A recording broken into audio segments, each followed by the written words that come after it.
Hello everyone, and welcome to NSTA Web Seminars, where you can find live interactive learning at your desktop. My name is Dorothy Jeanette, and I will be moderating today's program. Today's seminar is titled Achieve NSELA NSTA, Building a Science Strategy for Your School or District.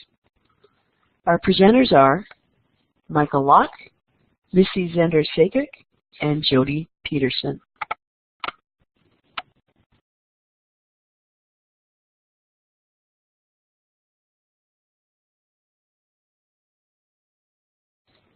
Today's presenters are Missy Zender-Sakic from NSELA, Michael Lach from Achieve, and Jody Peterson from NSTA.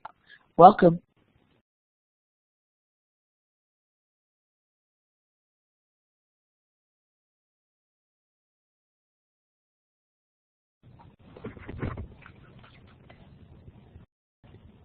Hi, I'm Missy Zender-Sakic, and I am President-elect for the National Science Education Leadership Association, and we're the affiliate group of NSTA.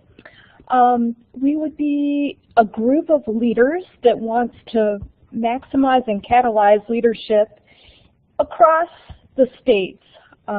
I myself have been a member for almost 20 years, and it's just a wonderful place to get high-quality professional development, meet your colleagues, network, and have access to resources and other leaders in science education.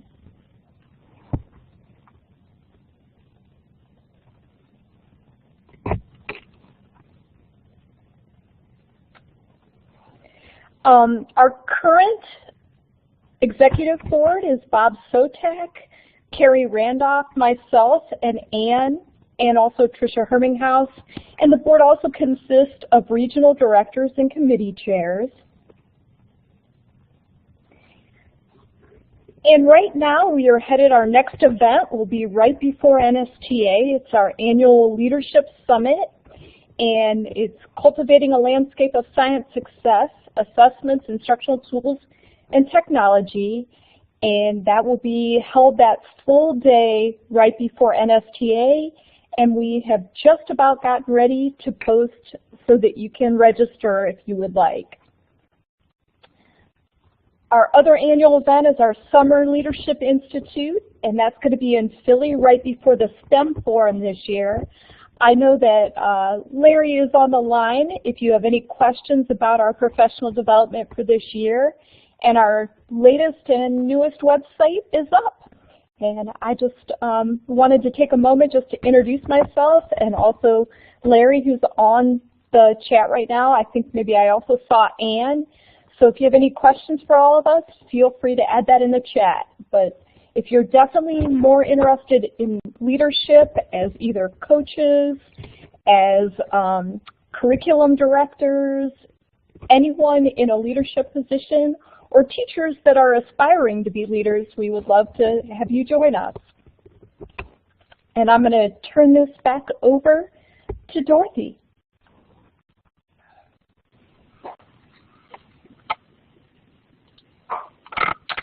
Okay, at this point we're going to stop for one question from the audience. Please type it in the chat box.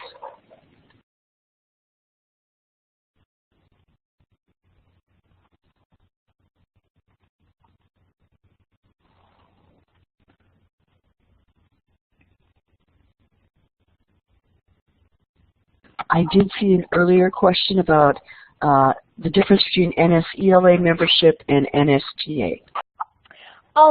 The difference between the two is that NSTA would be the National Science Teachers Association. We would be an affiliated group, kind of like the state science organizations or any of the college organizations. So we're one of the affiliate groups. So you can think of us as the one, though, that is most affiliated with leadership as well.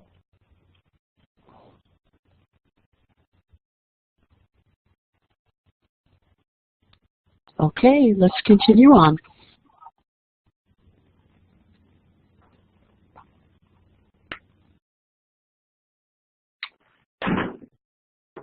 Hi there. This is Michael Lach at Achieve. Happy to be a part of this webinar and to see so many friends and colleagues in the chat room and online here. I'm not going to spend a lot of time introducing myself. The most important thing I can say is that I am proud to be an NSTA member and an NSELA member, and I've been members of those organizations for a really long time. Thank you for all you do to help students and teachers learn more science and learn it better. I currently work at Achieve. Achieve is a non-government organization. We're based in Washington with satellite offices all around the country. And we focus on college and career readiness. Achieve was the group that worked with the Board on Science Education and NSTA and AAAS to take the framework for science learning from the national academies and turn it into the next generation science standards. So we have a lot of capacity around science, and I'm happy to be a part of it. I was a classroom teacher for a long time, taught science in New Orleans, New York, and Chicago, then became a bureaucrat and did a lot of work in districts and at the federal level to advance science education. It's great to be here. So what I'm going to tell you a little bit about today is the elementary and ESSA, the new version of No Child Left Behind, and what that means for science. So I'm going to focus on, first of all, what STEM looks like and science in state ESSA plans. One of the requirements of this new legislation is that each state has to submit a plan to the federal government to describe what they're going to do, and they do this so that they can receive the federal funding that comes with this, this grant. And then I'll talk a little bit about implications for districts and schools and classrooms to take advantage of these opportunities. So let's start talking about ESSA first. So what I'm going to do is I'm going to riff off a report that Achieve put out in July. And what we did in this report is we looked at 17 state plans that had been released at this point. There's more coming. There's sort of a rolling schedule for those. These are all the plans that had been submitted by May. It doesn't include all the states for that reason, but it gives us a nice flavor of what state boards of education and chief state school officers and their staffs are thinking about science and about STEM. One of the things that's really new about ESSA is that it puts a lot of the focus at the state level. So there's opportunities here. There's much less that the federal government, the Secretary of Education can do, and a lot of the options are pushed down to states. And this presents a great opportunity for people to think about how do we actually make sure science is happening. And let me tell you a little bit about some of the ways that states have been doing these sorts of things. We really looked at two things in this brief, and I'm just going to give you the high level here. First of all, we looked at what are the goals and approaches that these 17 states, well, 16 states and DC did, and then what are some of the broader science policy issues that states are tackling with, focusing around assessments and graduation requirements.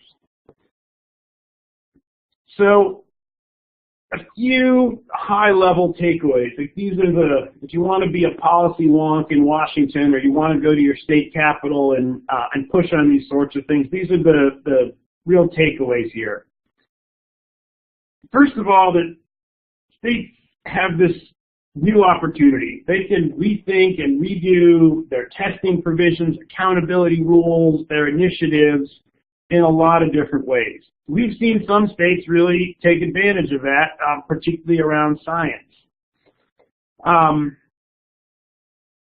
Most states, again, states that had plans submitted, have decided that science assessment should be part of their accountability system. This is a pretty big change from the No Child Left Behind era, and in my opinion, it's a positive one.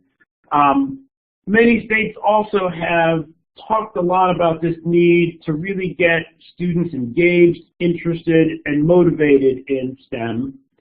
There's a big focus on equity and closing opportunity gaps and achievement gaps. And there's a real need for STEM professional learning that states are recognizing here. Now, these ESSA plans is just one piece of what's going on. You know, the federal government does spend a lot of money in education, but it's only about 7 or 8% of the total education spend. A lot of the money, most of the money comes from state taxes, and there's some that comes from local taxes. And so there's still a lot of information that you'll want to think about that's relevant to your state as this stuff proceeds. But still, it provides a nice lens to sort of see what states are focused on. So in those plans, there were 2 states that had set goals for statewide science achievement, 2 out of the 17. And I interpret this as these states saying, science matters to us, and as a state, we're going to set a goal for what we want to accomplish in science. And these goals are pretty different. You can see on the slide, you know, Michigan set a goal of 3/4 of their schools and 3/4 of their student subgroups would achieve a proficiency rate at a certain level in a long time, by 2025.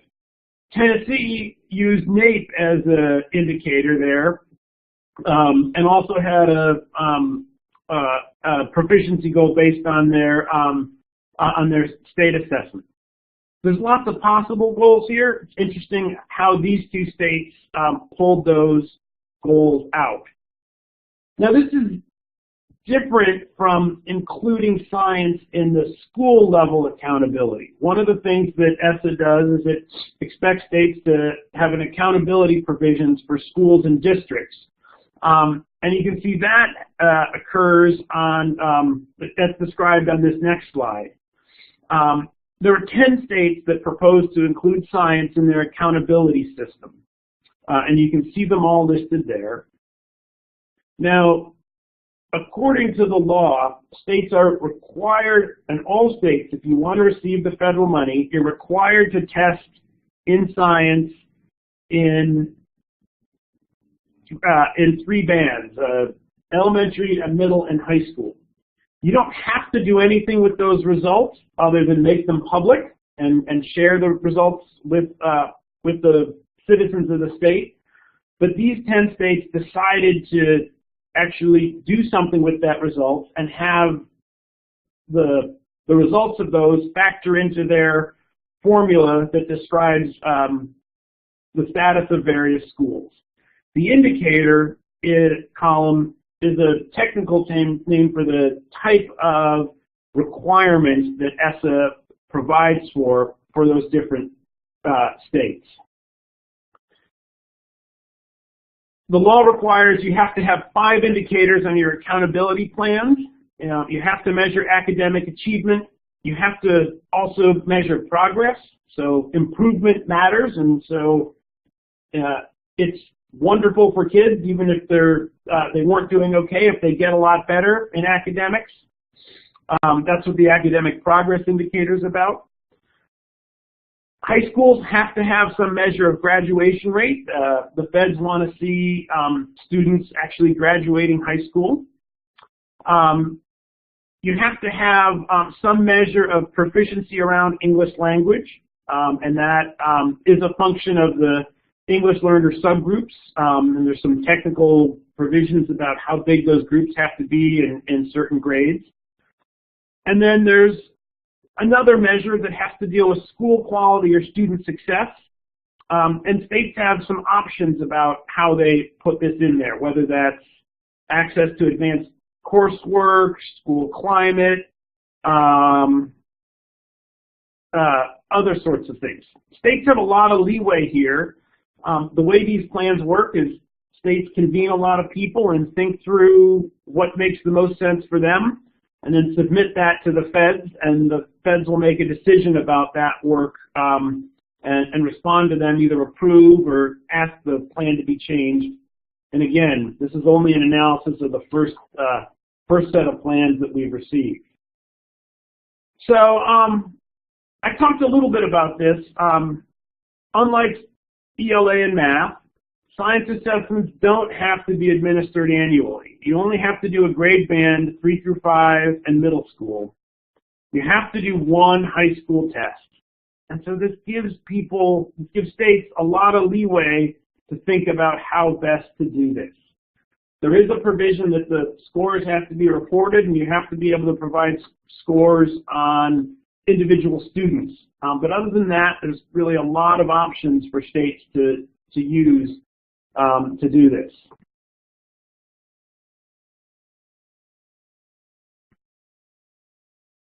Let me show you some insight into graduation requirements. And this is from some older data that we packed in here to sort of show a broader context here.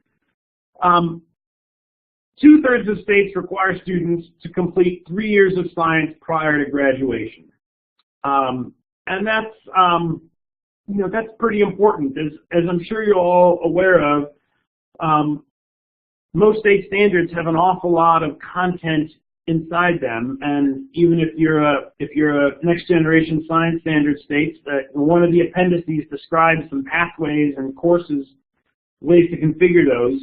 There's a lot to learn.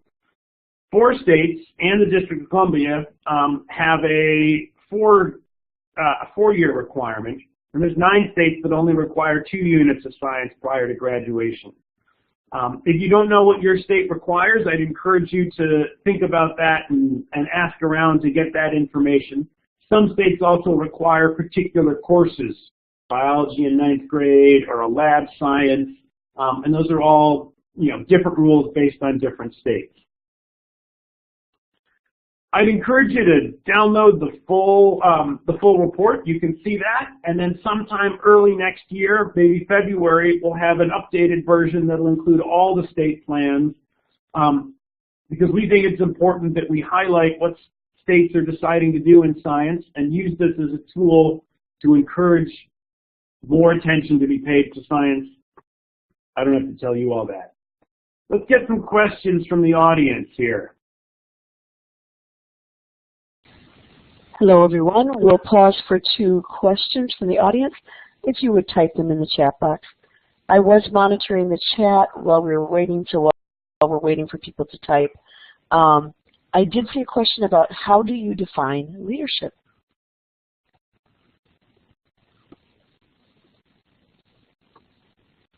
Well, I'd love to hear my colleagues at NSELA talk about that one too. I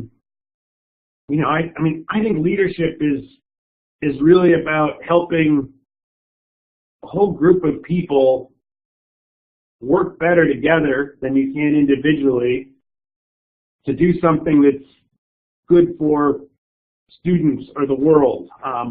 It's a collective effort, and it certainly involves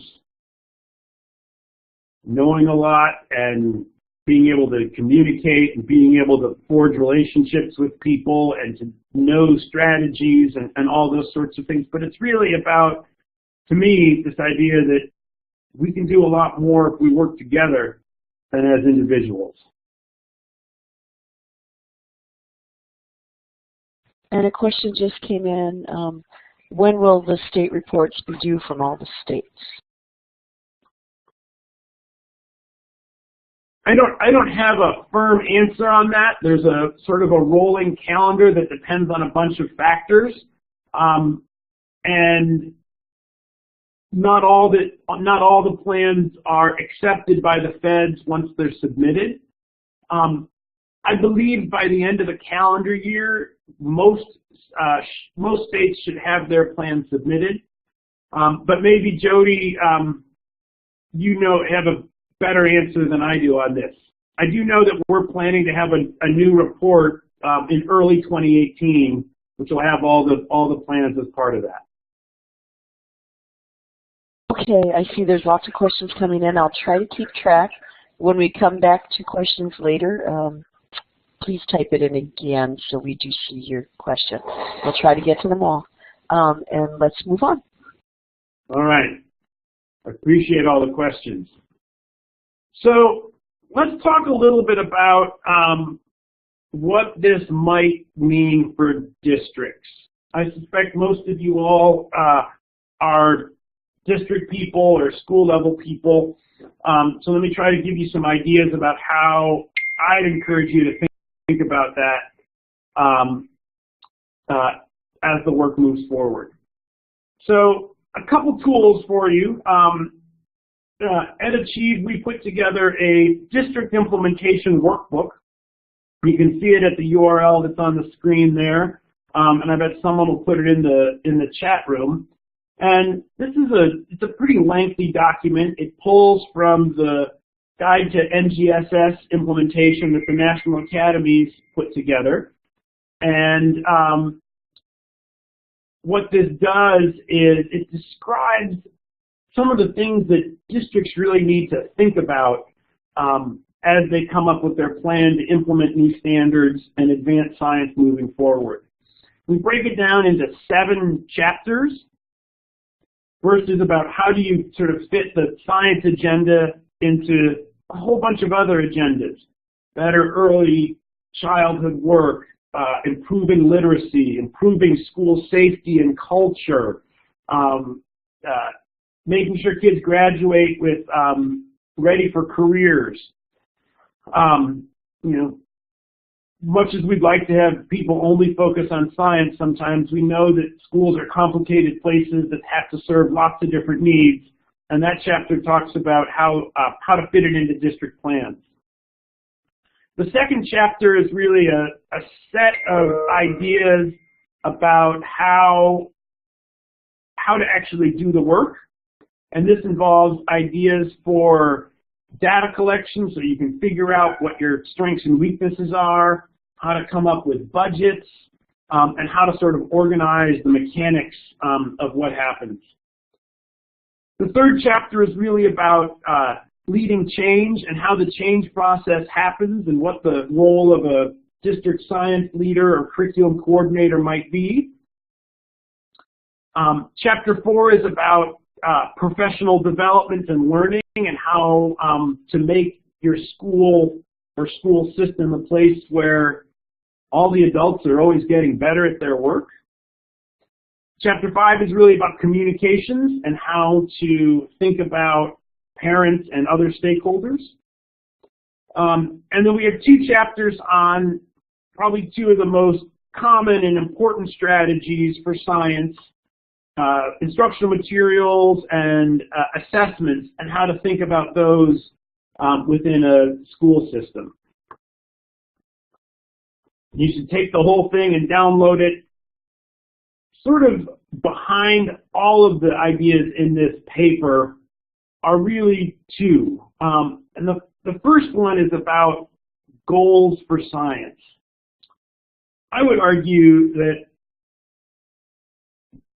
as a school, as a teacher, as a district, you need to set a goal for something, for science. The specifics of the goals, I can talk to you a little bit there, but if you don't know where you want to be, you're not going to get there. I know that sounds a little bit cliche, but it's pretty important. When I go and talk to superintendents and chiefs, it's really pretty frustrating to me that often I say, hey, what's success look like for you in science by next year? And they often don't know. That's not a good sign. One of the key things I think you all can do to advocate for science and to help kids learn more science is to push other leaders to say, hey, we need a goal for science. Let me give you some advice on how to think about those goals. So I'm sure you wish this was true. Sadly, it's not even Thanksgiving yet. We've got a lot of time there. I would think about a goal for June or May of this year when you're done. I'm in Illinois right now, and our schools don't get done until June. So think about what could you do in your classroom, in your school, in your district, when by the time school's out, it would mean there's better science education happening. Don't try to come up with a 10-year plan or a 5-year plan first, because it's too far away and it's too complicated. Focus on something really concrete. I would suggest pick something by the end of the year.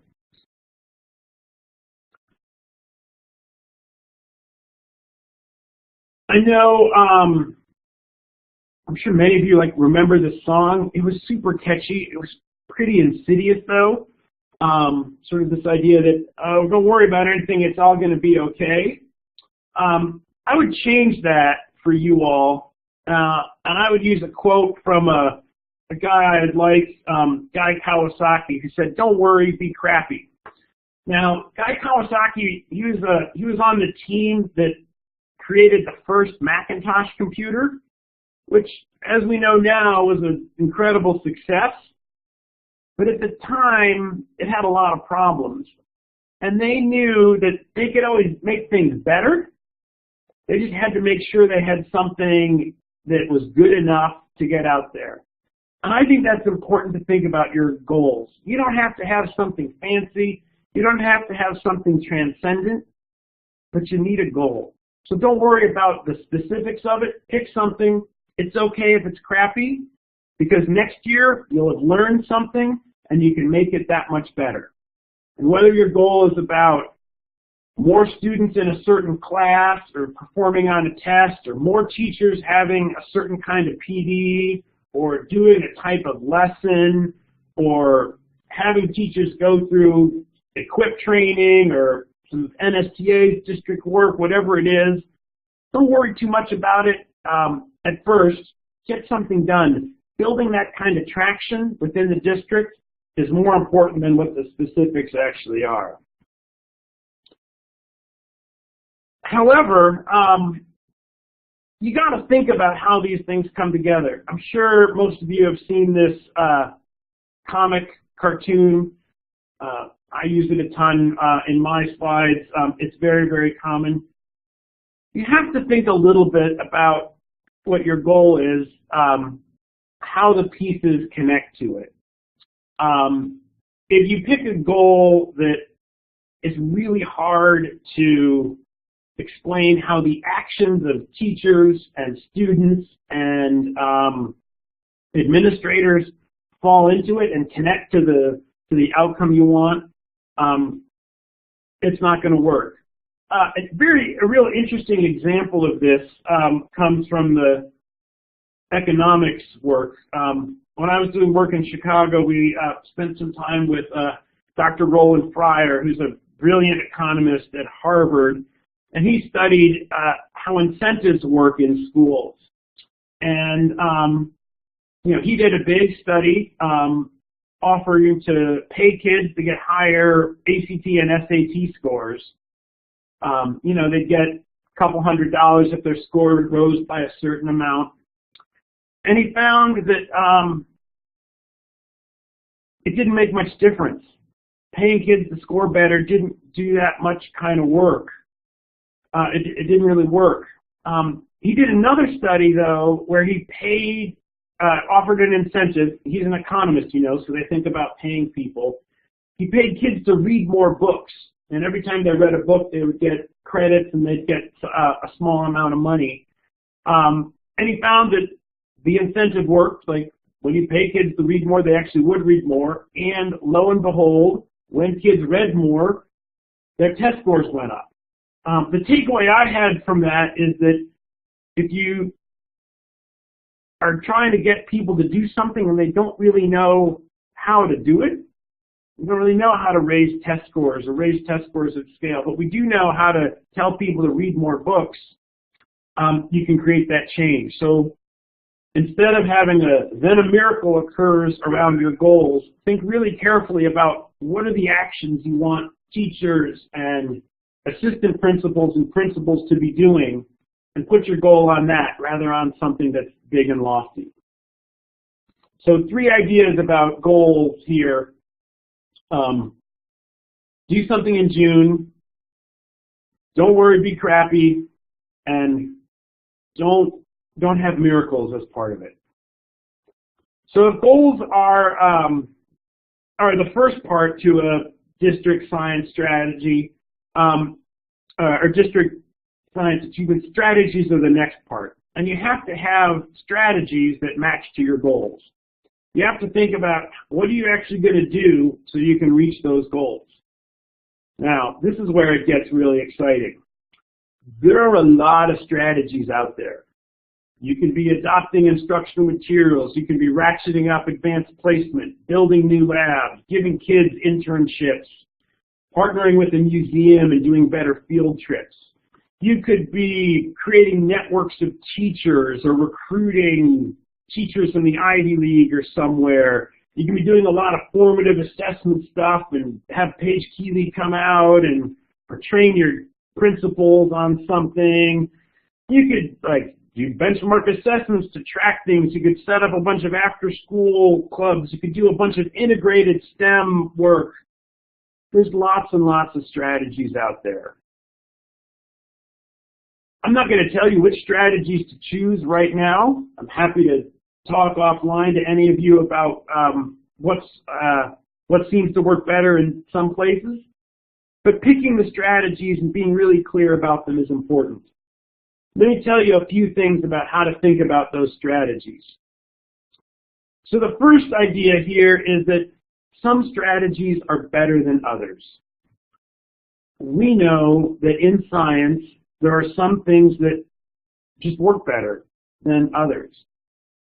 For instance, the data is really quite clear that if you care about equity and going to scale, having teachers design their own curriculum and lessons is not particularly effective. It's much more effective to adopt well-designed instructional materials and use those. We know that doing something without the right kind of professional development probably won't work. So not all strategies are created equal. Some strategies are better than others.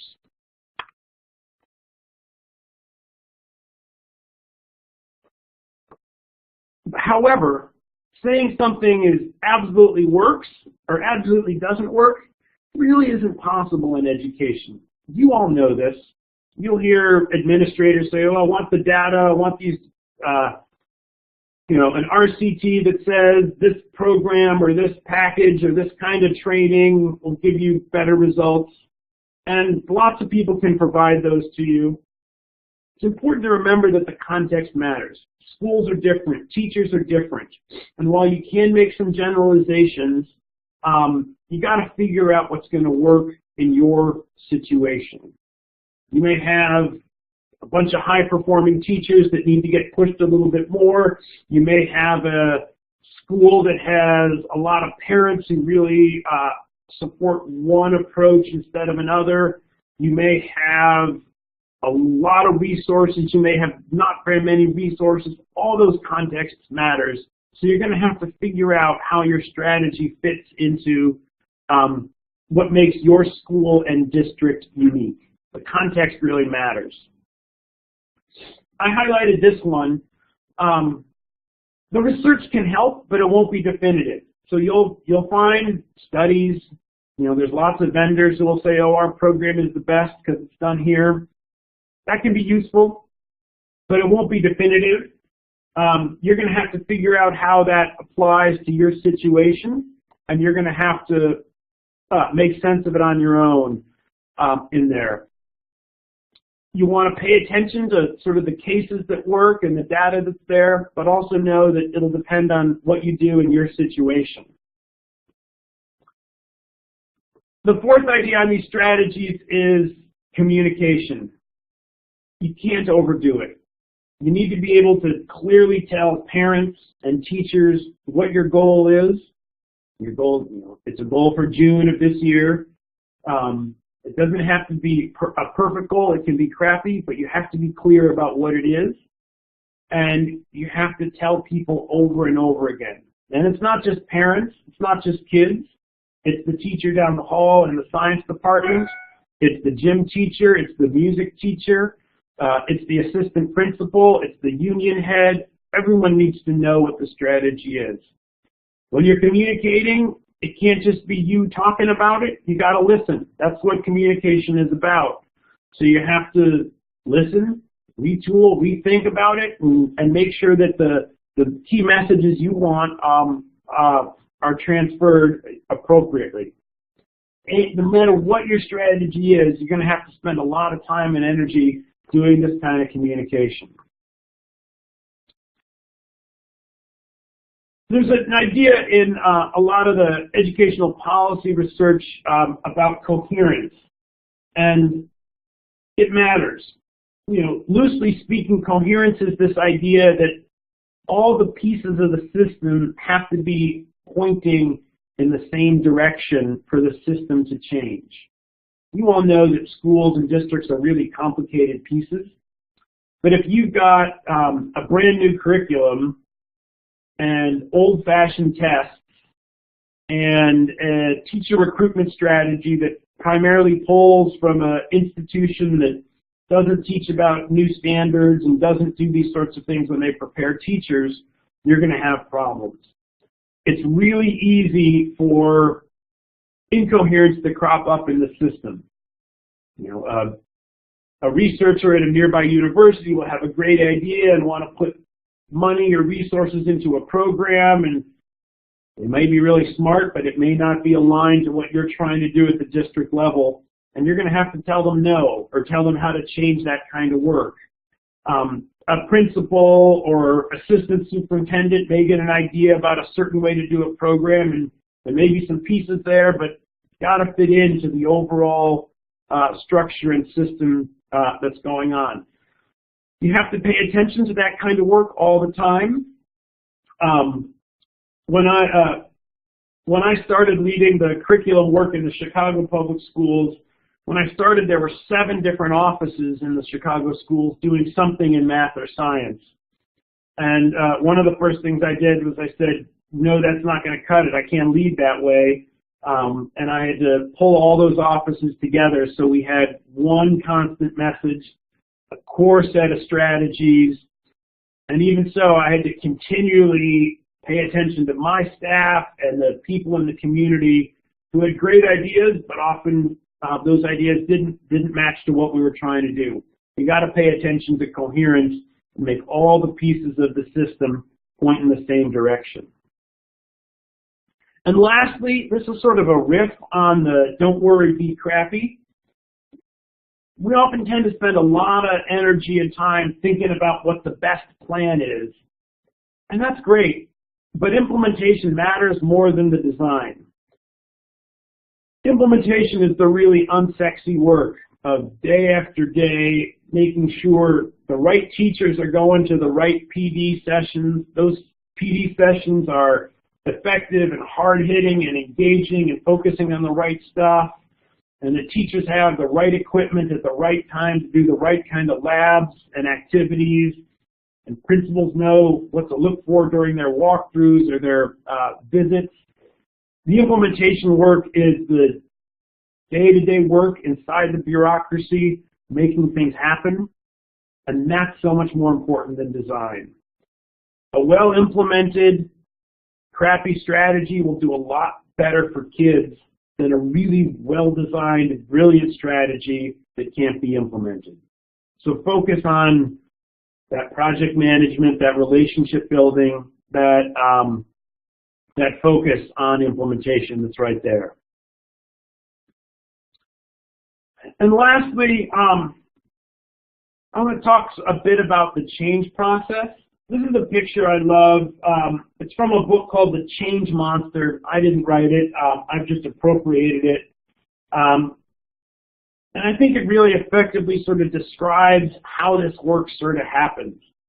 You can see on the x-axis is time, and on the y-axis is this idea of morale and confidence. And it describes sort of generally what happens in any organization when when you want to make change. So it sort of begins with this sense of stagnation. People are depressed, they're sort of listless, they don't know what they're supposed to do, the results aren't right, morale is pretty low. And then somehow, sort of out of that muck and that morass, there's a decision, oh, we got to do things differently. We can do better. Something's going to happen. So there's that decision point, and you cross a bridge. And when you start preparing for this change, and leaders are engaging in planning and communication, there's some ups and downs. People get excited, and then there's a little dip, like, oh my goodness, I have to do things differently. The forms are going to look different. What is this three-dimensional stuff? This appetite starts to reach this critical mass, and people get excited. Then a vision, a strategy, a plan are shared. People say, oh, this is how we're going to get there. This is pretty exciting. And then implementation happens, and people see some new tools and resources and ideas and perspectives, and people get excited. More people and multiple layers are involved. And then it always happens. There's an awareness that something is wrong. People start to panic. Something isn't right. And there's a crisis. And this happens in any implementation, even the best laid plans and the smartest people working on it, there's always going to be the sense that something's wrong. And, when there's something wrong, then, the haters start coming out and people start fighting, and there's conflicts and there's clashes, and people start thinking, oh, I got to take back my turf and I got to sort of push these other sorts of pieces. And this is where, leaders really have to step up and work through this. You can either abandon the change and you see the path goes off back into the stagnation moat with the monsters, or you can realize those results. And you see the picture of the rising sun there. You'll notice that the morale isn't as high as it was at the peak of implementation. There's still going to be some hurt feelings and some confusion. But it's that incremental step of moving it a little bit better that really matters. There's always going to be problems in this implementation. And as leaders, you have to understand this whole change process that moves it on. Again, it's from the book, The Change Monster. I'll see if I can find a link on Amazon or figure out the author's name. It's not an original thing that's mine. But I found it really, really useful for when I've been leading and when I've been coaching leaders for how to think about these sorts of things. So let's stop for a few questions from the audience. Hi everyone, it's Dorothy. Please type your questions in the chat. They have been going by quickly and we've been trying to capture them. Let's see if I can find one I noted while we're waiting. There seem to have been a couple questions related to teacher accountability and the grades tested, and also how we're going to handle the kids who are maybe only getting 1 year of NGSS by the time they're in high school.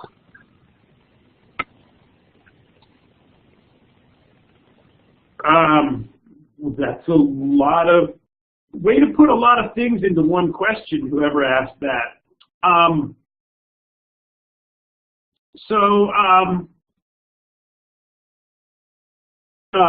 Let me deal with the testing piece first.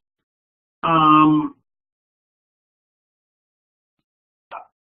say there's a couple pieces to that.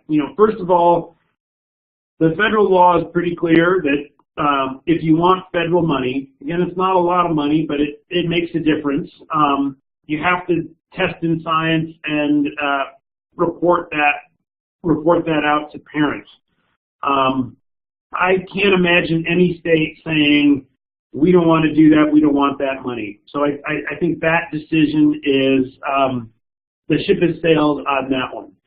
There's a lot of debates about what kind of accountability will make the most difference for kids. We know that most science tests out there are not particularly strong, but we also know that sort of generally systems need some accountability so they improve. And I think there's both an improvement science piece to that, but also a sort of political accountability. As taxpayers, you want to make sure that the government is using your tax dollars as well. Figuring out the specifics of which teachers are held accountable for which students in which ways is a state or district decision. Often, and I would hope as often as possible, it's made in conjunction with the local teachers' unions, but it's not always the case. And those sorts of decisions happen that's way in there. I'm happy to chat offline about specifics. It's hard to sort of answer that question generally in lots of those different ways. There's a second part of that question sort of about NGSS and how they get phased in. And again, I would argue that I'd think about that as part of your district strategy.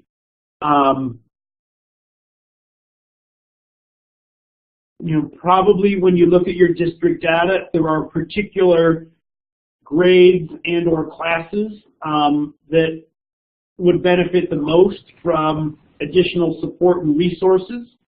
Maybe there are high-level classes where you think you can build some momentum and some enthusiasm for doing things differently. Maybe there are classes that where kids aren't getting a fair shake and you really need to give them some more resources. And I would think about, based on that data, you want to think about the right place to put that in. And again, part of the coherence piece is making sure whatever assessments you have, whether it's the federal ones or whether it's the end of unit test that your teachers write and use in their 7th grade integrated science course, you want to think about how that matches up with what kids have learned before and how that fits in. Okay, I'll take the second question. Yeah, those are difficult questions. Here's a second question, is just how can we as teachers help basically shift it from accountability in education to testing with the purpose of improvement in education?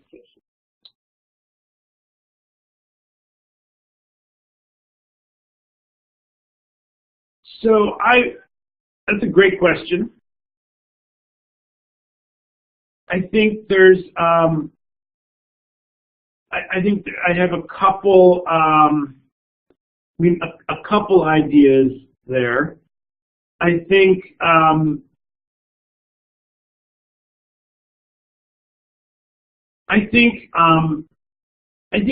it's a really difficult argument to say you don't want any accountability. I think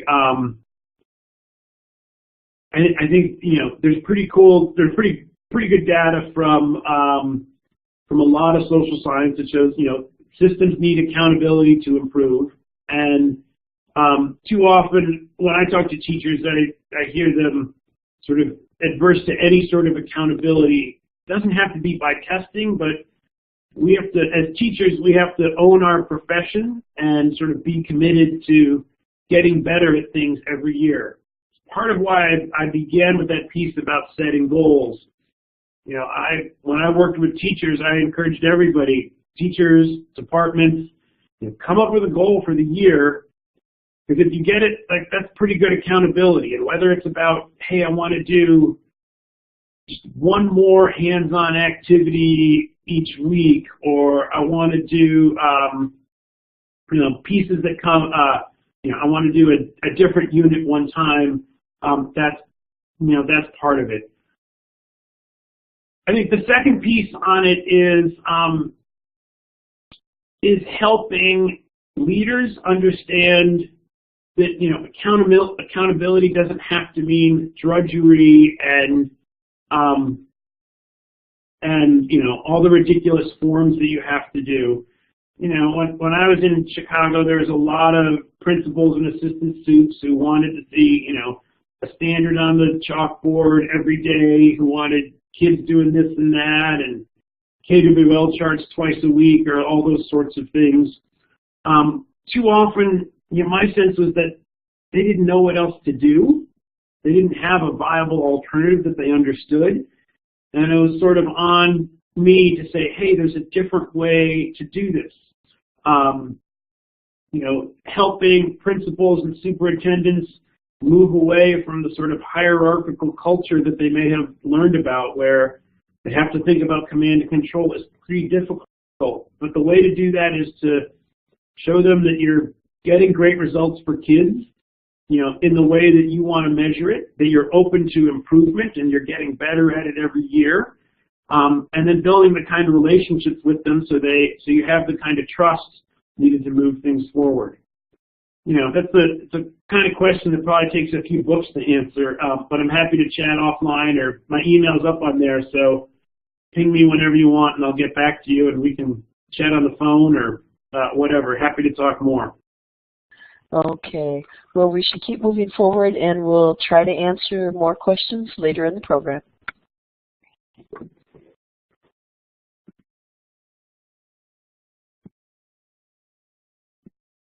All right, I think I'm passing things over to Jody now. Is that right? That's right.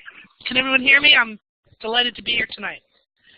So my name is Jody Peterson. I'm Associate Executive Director for Legislative Affairs for NSTA. And I am NSTA's policy wonk in Washington, D.C. So I have been, and I want to thank my great friend Michael Lach for that amazing presentation. That was great.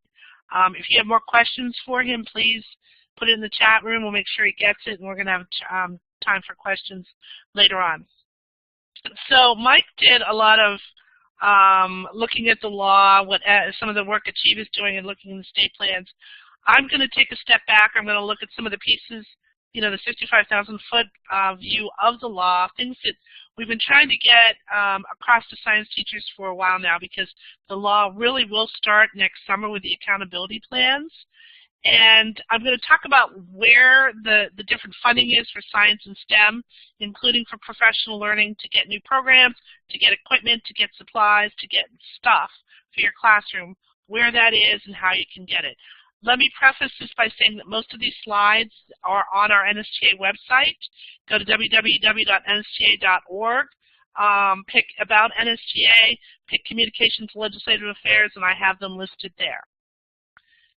So here's just some key takeaways. I'm going to go really fast through some of these slides because I have too much and I want to get back to the conversation and your questions. Basically, ESSA, you know, reduces the federal footprint in K-12 education. As we know it, AYP is gone. The decisions are now back to the states to make their accountability plans. Mike went over that. The states have submitted their ESSA plans, and if you're not familiar or don't know what's in your state's ESSA plan, go to your State Department of Education website. It should be listed there. They are now, all the ESSA plans are before the Secretary of Education for review and her approval. Full accountability will begin next August in the states, in the school districts. Many of you are familiar with the Math and Science Partnership Program, the Title IIB. That was eliminated, and instead the funding was put into a block grant, a Title IV block grant, and we're going to get more into the weeds on that in a few minutes. The federal law, the new federal law, eliminates the waivers. There's no more waivers, and it also eliminates the requirement for teacher evaluations. However, most states and the states can decide whether or not they want to do teacher evaluations or continue with the teacher evaluation. So it's up to the individual state if they're going to continue that mandate. And as Mike talked about, science testing does continue under the law. These are the three programs, the three main titles of the law where there is funding for science and STEM and ESSA. Title I, which if you're familiar, if you're in a Title I school, you know what those programs are. Title II, which is very familiar. It's practically the same from No Child Left Behind under the Title II Principal and Teacher Leadership Quality Funds. This is where a lot of your professional learning dollars are. And the new Title IV-A, this is the new block grant going to the states called Student Success and Academic Enrichment. We're going to, and one very important thing. If you do anything tonight, if you get these slides and pull these slides down, go find this letter, because this is a letter the Department of Education submitted or pushed out in April of 2017. And it basically is tells you where districts and state agencies and partners can use every single source of title funding under the new ESSA for science and STEM education. We have this, again, posted on our website. I encourage you to go pull this down, because when you talk to your administrators, your principals, your curriculum directors, whoever, that are now working to make decisions on how to use this funding, and they may come to you and say, well, there's no funding left for science and STEM and it's not in the law, they're wrong. This letter, you can point to this letter and say this is where it can be used and how the law encourages it to be used. Title IV. The intent of this new program, I'll let you read this, was to provide students with well-rounded education, improve school conditions for student learning, and improve the use of technology. This is important. These are the 3 buckets for this program, and you'll see why in a few minutes. Basically, each money the state will get for this program is based on your Title I allotment. So whatever your state gets for Title I, you will get from this program, and then it's also portioned out to the states, to the districts based on this schematic. So this is the flow through. Every district will get Title IV funds. If you're a Title I district, you will get funds. If you're a high Title I district with a high proportion of Title I students, you will get a higher funding rate. Okay, if you receive an allocation above $30,000, you have to do a needs assessment and apply for these funds. 20% is spent on well-rounded, 20% on safe schools, 60% on technology. And you can do any of these 2 and technology. Okay, now you'll notice STEM is listed, and again, when I say STEM, I mean science and STEM. STEM is listed as one of the uses for well-rounded education programs, and that's very important. But it's also important to remember that the districts have to do a needs assessment and spend these funds according to this proportion, and they encourage the teachers be included in that needs assessment. There's a big portion of ESSA that wants more teachers at the table to have a say in how this funding is being used, so we're making sure that most teachers know that. So the Title I, Title IV funds can be used for these purposes, and for these purposes. Okay, and of course we have STEM highlighted. And this is how Title IV can be used in your district for STEM and science. And I'm going to let you take a look at that. And again, this is a lot of information. These slides are on our website. I encourage you to go pull them down if you have to, talk to people in your district or have a little bit more information with you on the use of STEM and science for ESSA.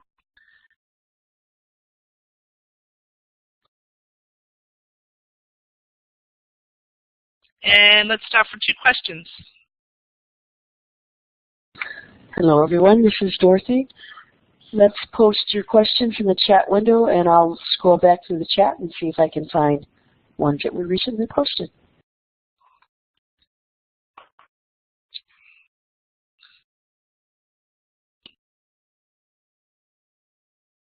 Someone just asked for a link to the document in the chat window. I do not have that document link, so if any of the moderators do, please post it in the chat.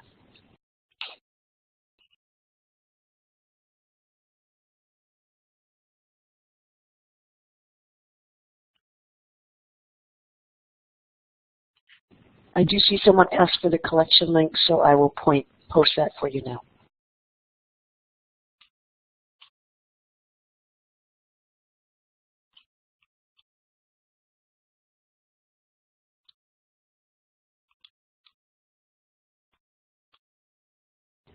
And please type your questions in the chat.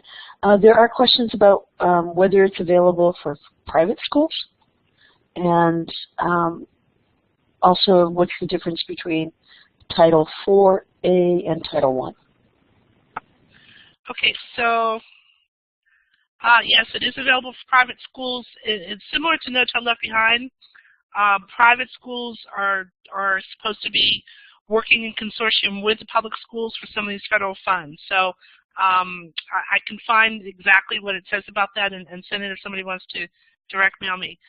Title I and Title IV. Title I is for low-income schools. That is the largest federal grant going to schools. It's about $12 billion. It's a formula grant, so it's based on the number of students in the schools and in the state that are considered low income. It's for low income programs. Title IV is now the programs that there was a lot. They eliminated a lot of the smaller programs in ESSA and combined it into a block grant to the states. So they're saying they're pushing in all the money to the states. The states have to apply for these funds and say, this is how we're going to use some of the money for the state, and then the rest of the money flows through to the districts. So it is accessible to districts. It is accessible for those uses that I described earlier.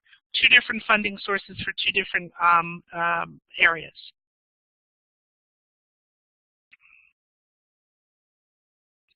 Okay. So I'm going to go talk briefly about Title II. And again, just look at the graph to the right, the Every Student Succeeds Act. No Child Left Behind, how was the previous appropriation. This is how the funding is being appropriated now. Flow through goes to the district grants, 92%, and the districts have to write. If you're in a district, you have to write after a needs assessment to the state how you're going to use these fundings. They have to, and again, and let me emphasize this again, stakeholders, including teachers, are supposed to be at the table when they are writing for these funds or they're doing their district plans, they're deciding how these funds are going to be used. That's very important. Title II can be used, there's 15 uses of Title II. These are just some of them. And the title to the right is the language that is actually in the law, that you can use Title II to develop professional development and supports to promote high-quality instruction and instructional leadership in STEM, including computer science. I won't go into the other list, but there's other things you can do with Title II, including teacher recruitment, class size reduction. There's a lot of money for CTE, data to improve student classroom. There's a lot of different ways these funds can be used. But again, it's up to the district. This slide right here is from the letter from the Department of Education. And they are specifically saying if you want to use Title II-A funds for science and STEM, this is how we suggest you can use it. So let's take a minute to take a look at that, because this is really important to to schools and districts who are wanting to get more focus on supporting elementary teachers or hiring coaches. This is where your professional learning opportunities are for teachers, including STEM teachers. It's under this Title II, because I know there was a lot of questions about that. And I'll take 2 more questions.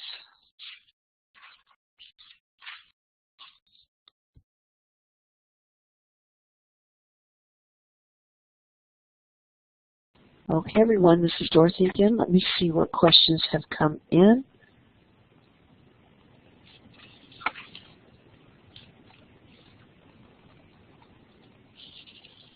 There was a question about salaries included in the use, maybe for support staff and things like that. Yeah, you can actually, yes, salaries are included in the use of those funds. You can buy, if districts decide they want to do some kind of differential pay for salaries, they're allowed to do that. And this is also can be used for class size reduction, which means paying more teachers to provide instruction. So yes.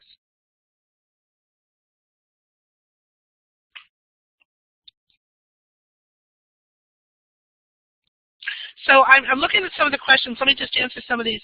What's the overlap between LCAP plans and district plans? I don't know what that is. I don't know what an LCAP plan is. Kristen, if you want to direct mail me, I could try to find that for you. Do the requests have to be written as a grant type application? what's happening now, or what will probably be happening soon, are the districts are planning how they're going to use this money. So as a district, in most districts, because everybody kind of does it differently, they're doing some needs assessments, they're doing some professional development assessments, they're looking at student scores, they're deciding what's the best use of these funds. So I would suggest, if you're not familiar with this process or who in their district does it, to ask your principal or ask your curriculum director and find out how your district does it and how you can be involved if you're interested in making sure or hoping or to inserting that science and STEM is in the conversation with ESSA. When do the conversations about title usually occur? Again, districts do it all differently, but for next year, I mean, I think they're starting fairly soon, so I would ask shortly. Can Title II be used without the needs assessment? It's not supposed to be, but we think that they're probably, we've seen a lot of Title II funds over the years go for reading and math and professional development around that, professional learning around that, for obvious reasons. So we are hoping, and this is why we're getting more teachers involved in doing these kind of webinars, that there will be more, again, advocates at the table when how this money is being decided, because it's all at the state level, it's all at the district level, and the teachers have to be the ones to advocate for the funds. But it should be used based on a needs assessment that the district is doing. Okay, this is Dorothy. Let's continue to move forward, and we'll try to capture your questions for the final discussion. Thank you. Real quickly, this is how funds can be used for Title I, and this again is contingent on your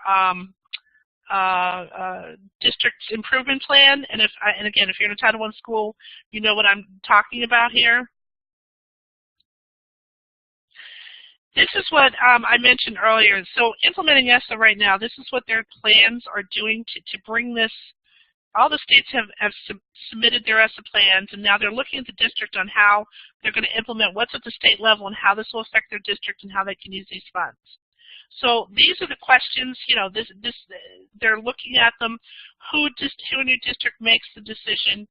Is science and STEM included in your district Title I school improvement plan? That's important because, again, there's a lot of science and literacy that is going on at the Title I schools and at the districts, and not much funding behind that. We know that's a really good way that a lot of schools are incorporating science, so there is funding for that.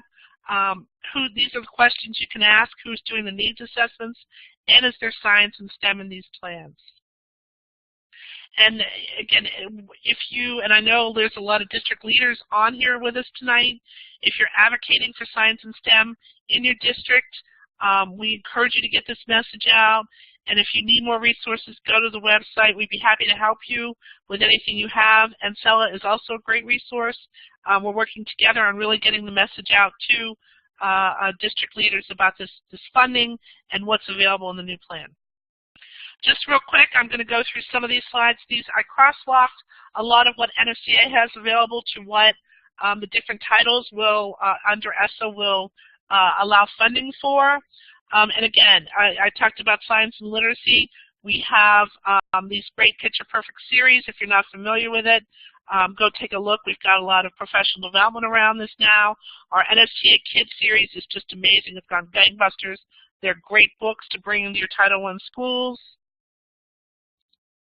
Title I and Title III. I didn't mention Title III. Title III is largely around ESL learners. And so we have these books, like I mentioned before, these are the kids' books. And the next time you see a series, and again, they're just amazing books to bring science into the classroom. They are in Spanish language, and that would be allowable use under Title III. Title II, professional learning again. We have these professional picture-perfect STEM books, and we also offer workshops and professional learning opportunities around it. Oops, what did I do? We also have now a new district learning package that includes everything that you see here. And again, this information is on our website, and this would be allowable use of Title II funds. Title II for professional development. around next-gen science standards. Even if you're not a next-gen state, we have these funds or these programs are applicable to when you're implementing the frameworks for K-12 science education. We have a lot of teachers in non-NGSS states that are ordering this information and going to these workshops.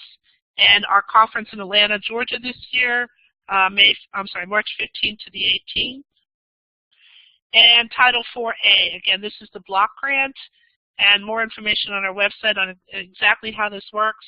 Picture Perfect STEM is perfect. I mean, this just fits the bill again for K-12, K-5 science. Our two competitions, one of the line items in using, or one of the allowable uses of the Title IV is to pay for participation in student competitions for low-income students. So this is two great examples. Creating a STEM culture. This is a new book from Jeff Weld. It's gone, great guns. It's selling tons of copy, and our new ebook series around that. So I think that is it, and we can take more questions. We have 4 minutes. Or I'm sorry, I think you need to. The moderators want to wrap this up. Yes, we'll wind down the seminar and then go to the survey, and then we will come back for questions. So I'm going to post Jody's contact information in the chat. Thank you, Jody.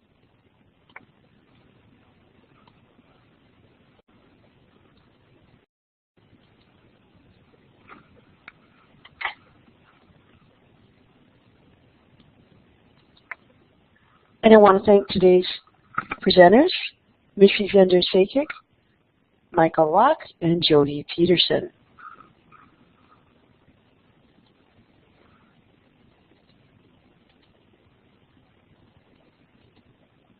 And thank you to NSTA and NSELA for sponsoring today's web seminar.